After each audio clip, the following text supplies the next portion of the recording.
Pelajar, saya Cikgu Kartik, Guru Pengajian Perniagaan Pusat Tingkatan 6 SMK Tinggi Setapak Kuala Lumpur. So hari ini Cikgu nak bincang satu lagi bahagian, iaitu bahagian terakhir dalam Akta Kontrak 1950. Setakat ni kita dah bincang 5 bahagian. Bermula dengan maksud kontrak, elemen-elemen kontrak. Kita dah bincang syarat-syarat kontrak, iaitu kontrak sah, kontrak tidak sah, kontrak batal, dan juga yang terakhir dalam bahagian kelima kita dah bincang tentang pelepasan kontrak. So pelepasan kontrak ni boleh dibuat bila kita melaksanakan syarat, ada persetujuan semua pihak yang berkontrak, kemungkiran kekecewaan dan juga kuat-kuasa undang-undang. So hari ni kita akan perhatikan remedy. Remedy maksudnya pemulihan. So bila satu pihak ni menerima kesan, menerima kesan berkemungkiran janji, dia berhak untuk menuntut pemulihan daripada pihak yang telah melanggar. Jadi pihak yang dimungkiri terima pemulihan daripada pihak yang memungkiri perjanjian. So kalau ada pihak yang terima kesan, mereka layak mendapat pemulihan atau dikenali sebagai remedy. So apakah bentuk-bentuk remedy? Itu yang kita akan bincang hari ini. Yang pertama dikenali sebagai ganti rugi, compensation. Ganti rugi maksudnya apa? Meletakkan pihak yang mengalami kerugian ke tempat yang sepatutnya, back to normal. So katakan A ni buat kontrak dengan B mengalami kerugian, so B berhak untuk mendapat ganti rugi supaya balik pada tempat yang asal. Itu dipanggil ganti rugi. Meletakkan pihak yang menanggung kerugian ke tempat yang sepatutnya. Seperti sedia kala lah, itu dipanggil ganti rugi. So ganti rugi boleh dibuat dalam bentuk am dan juga khusus. Dan biasanya ganti rugi dibuat dalam bentuk tunai. Tengok contoh ni. Syarikat A berjanji untuk menghantar kabinet besi tinggi 1.5 meter kepada syarikat B dan bayaran pendahuluan sebanyak 500 telah dibuat.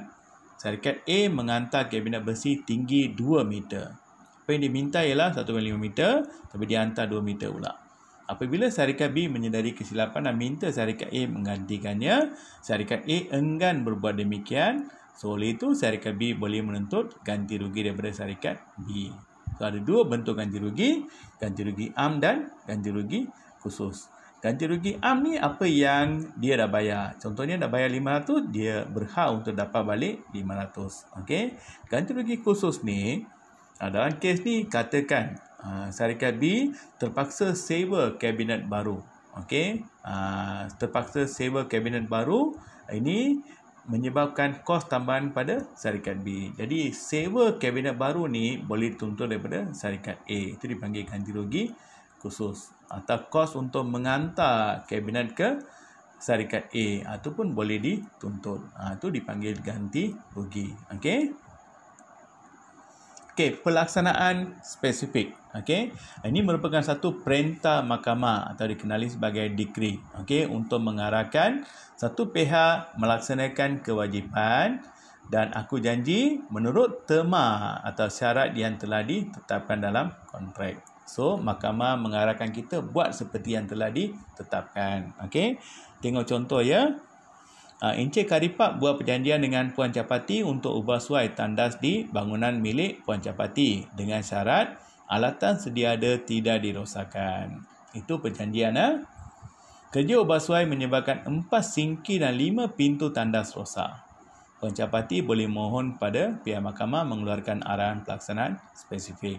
Dalam kes ni, siapa yang bersalah? Encik Karipap. So, bila buat perjanjian, dia kata jangan rosakkan semua barang dalam bangunan. Tapi apa yang berlaku ialah ada kerosakan. Jadi, Puan Capati boleh memohon pihak mahkamah keluarkan arahan pelaksanaan spesifik. Jadi, mahkamah boleh mengarahkan Encik Karipap buat seperti yang telah sedia ada. Alright. Yang ketiga, injunksi. Injunction atau injunksi ni arahan mahkamah yang ditujukan kepada orang tertentu untuk menghalang melakukan sesuatu atau menyuruh meneruskan melakukan sesuatu. Don't do or continue do. Itu dipanggil injunksi. Satu arahan mahkamah buat atau jangan buat. Ini untuk mengekalkan status quo.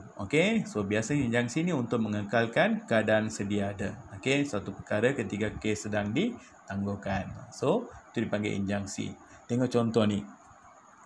Mahkamah mengarahkan syarikat ABC berhenti dengan serta-merta menggunakan logo Genius Cat milik syarikat GC Berhad dalam semua baju kanak-kanak yang akan dicetak dan menarik balik semua baju yang belum dijual. Itu injunksi. Jadi mahkamah telah mengarahkan syarikat ABC jangan guna logo Genius Cat dan juga tarik balik semua baju yang belum dijual. Itu syarat atau injunksi yang telah dikenakan oleh mahkamah. Okey.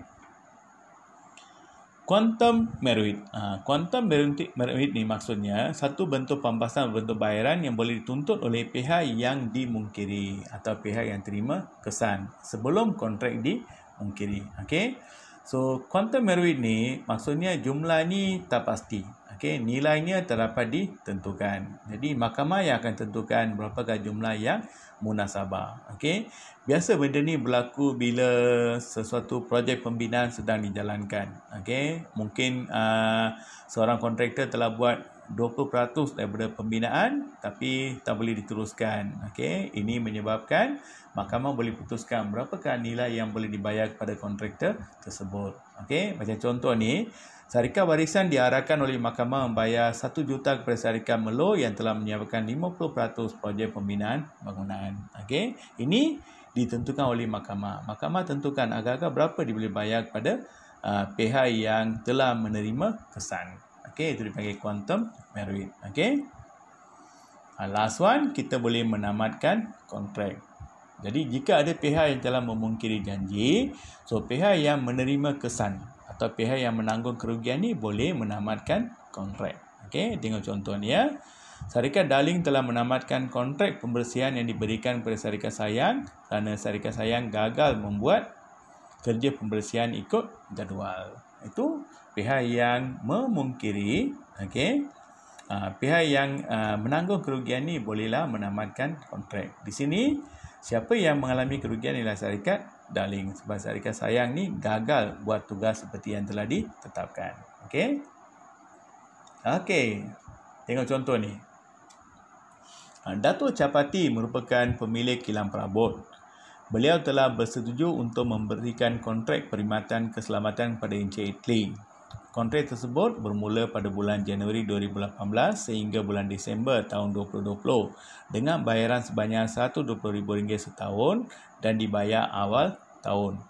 Mulai Mei 2019, Encik Itli telah gagal menyediakan perkhidmatan keselamatan untuk kilang Datuk Chapati. So, tahun Januari settle, tahun 2018 settle. 2019 dia hanya buat sampai bulan April saja. Mulai bulan Mei dia gagal buat tugas yang ditetapkan. So, siapa yang mengalami kerugian?